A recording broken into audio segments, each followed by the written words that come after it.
Jesus was born in the barn, not in a church. The God of the incarnation is as much about makan tables as the church altar. God is as much domestic as monastic. So keep this in mind as we try to understand the Eucharist. The Eucharist is the body of Christ, a continuation of the incarnation.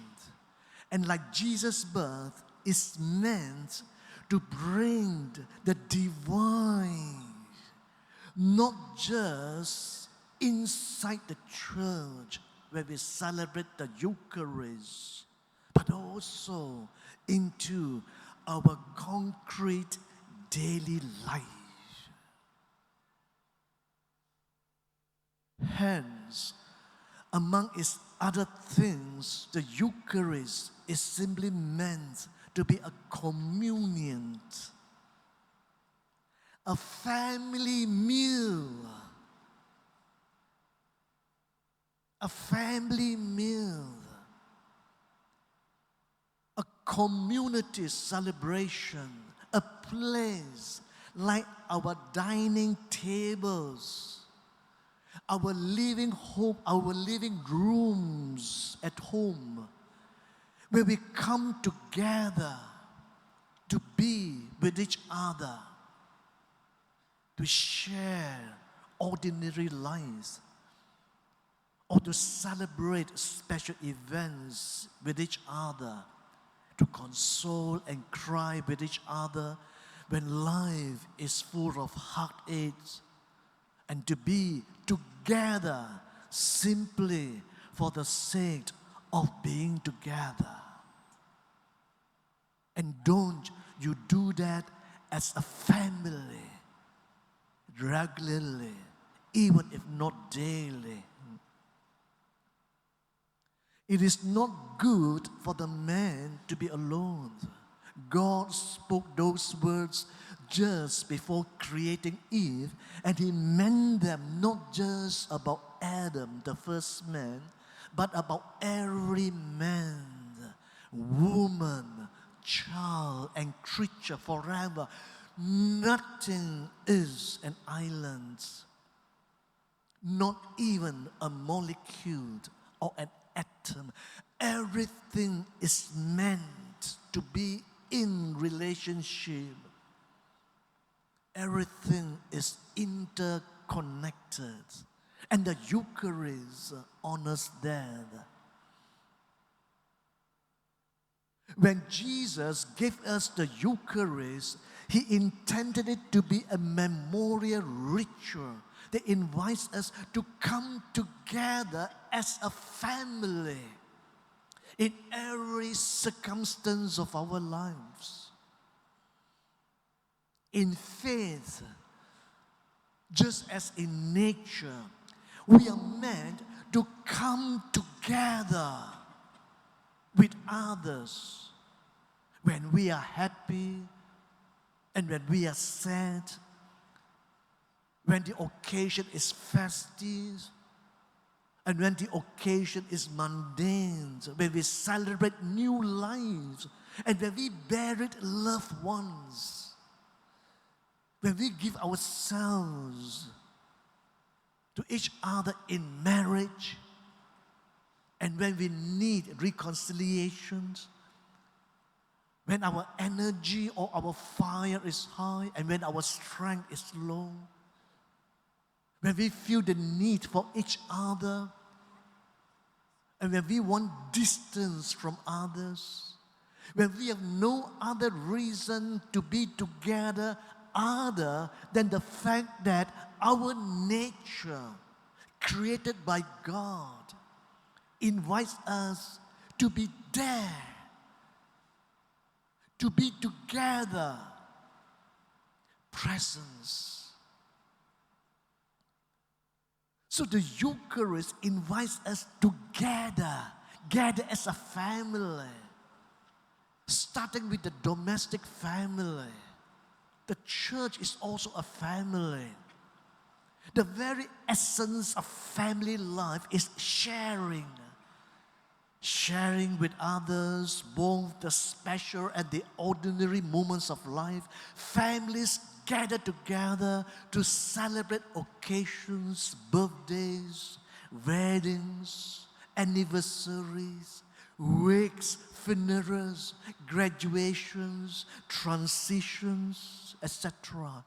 At these times, the atmosphere is more charged, energy is higher, and there is a clearer sense that this is an occasion that merits our coming together. But then, those families that sustain themselves, who are able to sustain themselves, also gather regularly, even daily, irrespective of whether there is a special occasion or not. They don't just gather only when the energy is good and high, when everyone is in his or her good mood, when nobody is bored or angry, or when some occasion merits the effort. They come together regularly despite the boredom, the routine, the low energy, busyness, distractions, and interpersonal tensions, because they recognize that family life is as much about sharing the mundane, the distracted, the sports, and the tensions of life, as it is about sharing special and joyous moments. So families are for every day, just as they are for special occasions, and so too is the Eucharist. The Eucharist is not meant only for Sundays, but for every day, and in every circumstances of our life. Therefore, we go for the Eucharist not just to pray, for worship, but also for fellowship, for socializing. The memorial ritual of the Eucharist was given to us because we are social in our very make-up. To go to church, to socialize, for fellowship is reason enough to be there, to gather with others, to be present there on the family level, even on Sunday, to be there present. So remember, the cross is not just vertical, it's also horizontal. Very often we are not able to connect, to balance and integrate the vertical and the horizontal. There is a lack of this social and communal dimension of our Christian faith and even of the Eucharist. So we use the word celebration to describe our Eucharistic gathering, but we don't know how to connect that with our family meals, our family lunch or breakfast or dinner we would be having once we got home from church, or with every fellowship we have with friends.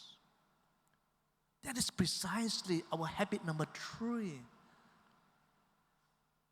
So one of the reasons we go to church is to pray, yes, for worship, yes, but we go there too for the same reason we go to the family table every evening.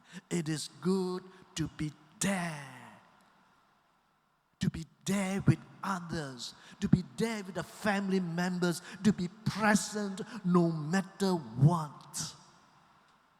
So sisters and brothers, for us Christians and for us Catholics, we must learn how to connect, how to make the Eucharist, our Sunday Eucharistic celebration, apply to our everyday life. That there is a connect between the life before the Sunday Mass and the life outside the Sunday Mass, before and during and after. They're all interconnected.